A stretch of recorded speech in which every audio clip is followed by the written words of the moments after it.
드디어 때가 왔습니다. 대한민국이 핵무장을 갖추고 전쟁 억제력을 새롭게 재정비할 시간이 도래했는데요. 나날이 커지는 적성국들의 군사 도발에 대한민국의 동맹국이 한국의 핵무장을 지지하기 시작했습니다. 대한민국의 핵무장을 지지하는 의견이 나오는 곳은 바로 미국입니다. 그동안에 미국은 핵 확산 방지를 위해 자국의 동맹국들에게도 핵무장을 반대하는 입장을 꾸준히 고수해 왔습니다. 러시아, 중국 등 군사 강국들이 모여있는 동아시아의 지정학적 특성상 미국은 한국의 핵무장에 대해서도 군사 분쟁의 위험이 증가할 수 있다며 반대했었는데요. 그런데 이제는 상황이 급변했습니다. 미국의 주요 인사들이 공개적인 자리에서 한국의 핵무장을 진지하게 고려해야 한다며 한국의 핵무장을 지지하는 발언을 내놓았습니다. 이는 대한민국이 최고의 전략 자산을 확보할 수 있는 절호의 기회가 될 수 있는데요. 만약 이번 기회를 놓친다면 한국의 핵무장 시도가 언제 다시 가능해질지 아무도 장담할 수 없는 중요한 기로에 놓였습니다. 그래서 준비했습니다. 오늘은 미국의 대한민국 핵무장 지지 발언에 대한 최신 소식을 알려드리겠습니다.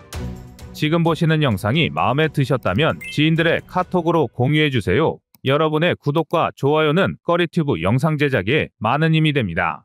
오는 2024년 11월에 예정된 차기 미 대선은 대한민국 안보에도 많은 변화를 가져다 줄 수 있는 중차대한 문제입니다. 벌써부터 도널드 트럼프 미 대선 후보는 주한미군의 철수와 방위비 인상을 거론하며 연일 거침없는 발언을 쏟아내고 있으며 이러한 트럼프의 과격한 발언에 미국 언론인 CNN이 직접 팩트체크를 진행하는 등 벌써부터 많은 관심을 받고 있습니다. 꺼리튜브에서도 이전에 몇 차례 대한민국의 핵무장 가능성과 트럼프의 각종 발언을 정리한 소식을 전해드린 바 있는데요. 그런데 바로 며칠 전 트럼프의 최측근이 대한민국의 핵무장을 지지하는 발언을 직접적으로 드러내며 큰 파장을 불러왔습니다. 트럼프의 핵심 참모를 맡고 있는 엘브리지 콜비 전 미국 방부 전략개발 담당 부차관보는 3일 전 한국 언론과의 인터뷰에서 한국의 핵무장에 대해 진지한 논의를 시작해야 할 때가 되었다는 의견을 피력하면서 북한이 비핵화에 나설 가능성이 없기 때문에 한국 스스로 대응할 준비가 되어 있어야 한다고 말했습니다. 이어 콜비 전 부차관보는 북한은 명백히 한국의 최대 위협이고 북한의 핵 능력을 고도화하는데 한국의 핵무장 가능성을 배제하는 건 맞지 않다고 생각한다며 대한민국의 핵무장을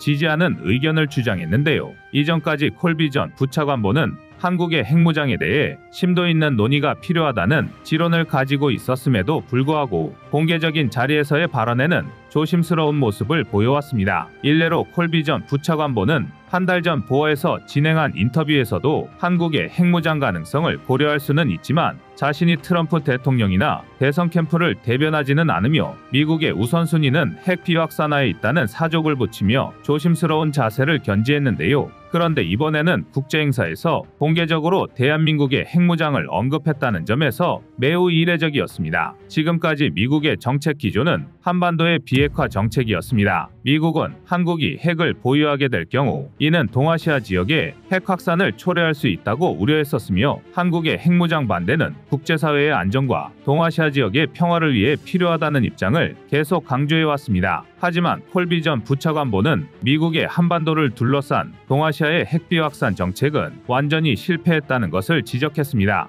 그러면서 한국과 대만이 핵무기를 보유하는 걸 막는 데 성공했지만 정작 북한과 중국이 핵무기를 보유하는 건 막지 못했다는 것을 질책하며 미국의 중요한 동맹국인 한국이 미국의 핵 확장 억제에 대한 신뢰를 잃고 있는 상황에서 비확산 정책을 추구하는 건 우스운 일이라고 발언했습니다. 이러한 콜비 전 부차관보의 발언들을 종합하면 적성국들의 핵 확산을 막지 못하는 상황에서 한국의 핵무장을 반대하는 것은 미국에게도 전략적으로 좋은 것이 아니며 한국의 핵무장을 통해 북한을 제압해야 한다는 것인데요. 그렇다면 한국이 핵무장을 시도하게 될 경우 주한미군의 철수 문제가 어떻게 될 것인지 궁금해하실 분들이 많으실 겁니다. 이전부터 트럼프는 방위비 인상을 주장하면서 이를 들어주지 않을 경우 주한미군을 철수시키겠다는 발언으로 대한민국을 압박하고 있는데요. 이에 대한 반대급부로 한국 내에서는 주한미군이 철수할 경우 발생할 전력 공백을 핵무장으로 해결하자는 의견이 예전부터 대두되고 있었습니다. 그만큼 한국의 핵무장과 주한미군의 철수 문제를 따로 해석하긴 어려운 게 사실인데요. 하지만 핵심부터 말씀드리면 현실적으로 주한미군의 철수는 이루어지지 않을 것으로 보입니다. 다만 지금까지 주한미군이 맡아왔던 임무와는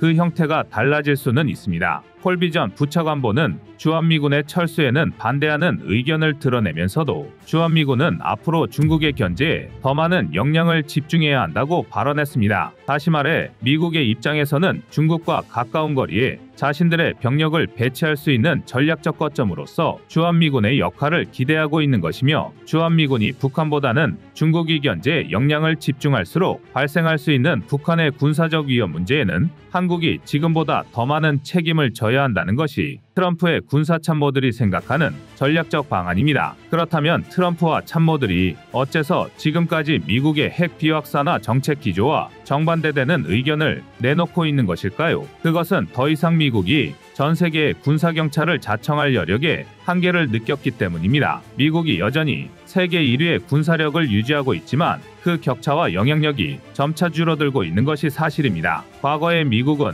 대부분의 동맹국들이 사용하던 국방 예산을 모두 합친 것보다 더 많은 예산을 사용해 왔습니다. 천조국이란 별명에 걸맞은 막대한 예산을 바탕으로 전력을 구축한 것이 미국이었는데, 이제는 중국이 그 격차를 계속해서 줄여나가고 있다는 것이 문제입니다. 중국은 매년 급격히 국방 예산을 증가시키며 미국과의 패권 경쟁에 힘을 내고 있습니다. 중국의 국방 예산은 지난 3년간 매년 7% 이상의 증가율을 기록할 정도로 빠르게 상승하고 있습니다. 이것은 곧 미국이 중국과의 대결에 더 많은 군사력을 쏟아부어야 한다는 것을 의미하며, 미국의 전력이 중국 이외의 지역에 많은 영향력을 행사하기 어려워지는 상황을 초래하였습니다. 10여 년 전에 미국이었다면 중국의 군사력을 견제하는 것은 물론이며 다른 지역에서 발생하는 군사 분쟁에 동시다발적으로 군사작전을 진행할 수 있는 전력과 예산을 갖추고 있었지만, 더 이상 2개 이상의 전선을 유지하기 어려워진 지금은 중국과의 패권 경쟁에만 역량을 집중하고 싶은 것입니다. 더군다나 지난 2년간 러시아, 우크라이나 전쟁에 많은 군사 지원을 아끼지 않은 미국의 입장에서 유럽 전선과 중국 전선 이외에 북한 문제까지 감당하는 것은 상당한 부담으로 작용하고 있는데요. 이 때문에 북한 문제를 최대한 한국에 위임하고 싶은 미국이 대한민국의 핵무장을 지지하면서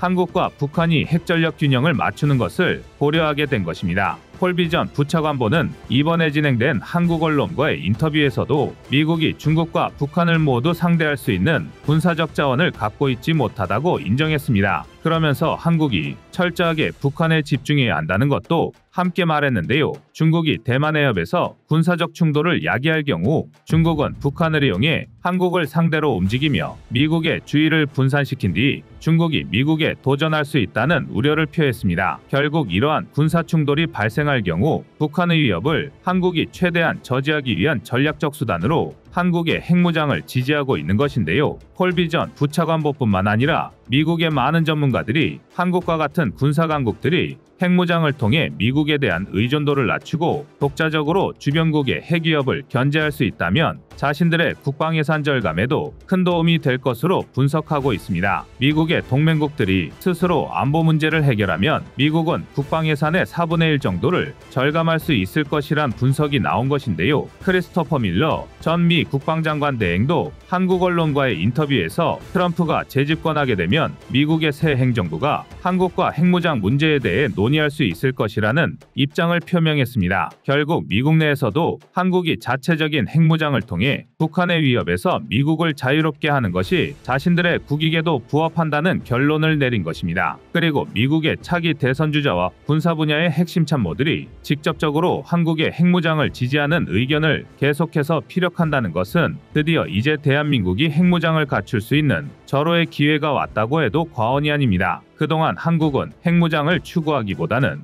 국제사회의 대북제재 정책을 따르며 북한의 비핵화를 추구하는 방향으로 움직였습니다. 하지만 이러한 대북제재는 콜비전 부차관보가 평가했던 것처럼 사실상 실패한 것이나 다름없습니다. 2019년에 진행되었던 미국과 북한의 비핵화 협상은 결렬되었고 북한은 지금도 계속해서 핵실험과 미사일 발사를 진행하고 있습니다. 여기에 중국도 매년 기하급수적으로 미사일 보유량과 핵탄두 보유량을 증가시키고 있습니다. 국제사회에서 경제적으로 북한을 제재했던 것도 결국 북한이 중국과 러시아와의 외교 관계에 집중하면서 실질적인 효과를 거두지 못했다는 평가가 이어지고 있습니다. 지금까지 한국이 한반도와 주변의 평화를 위해 비핵화에 많은 노력을 기울여왔지만 기대했던 결과로 이어지지 못한 것은 매우 아쉬운 일입니다. 이 때문에 이제는 현실적으로 한국도 핵무장을 갖춤으로써 전쟁 억제력을 다시 점검해야 할 때가 왔다는 것이 국내외 군사 전문가들의 분석입니다. 다만 일각에서는 한국이 핵무장을 위해 핵 확산 금지 조약을 탈퇴해야 하며 이는 국제사회의 제재와 경제적 어려움을 초래할 수 있다고 우려하고 있습니다. 물론 국제사회에서의 반발 등이 나올 여지는 있지만 미국에서 한국의 핵무장을 지지하고 있기 때문에 지금의 북한처럼 대규모의 경제 제재나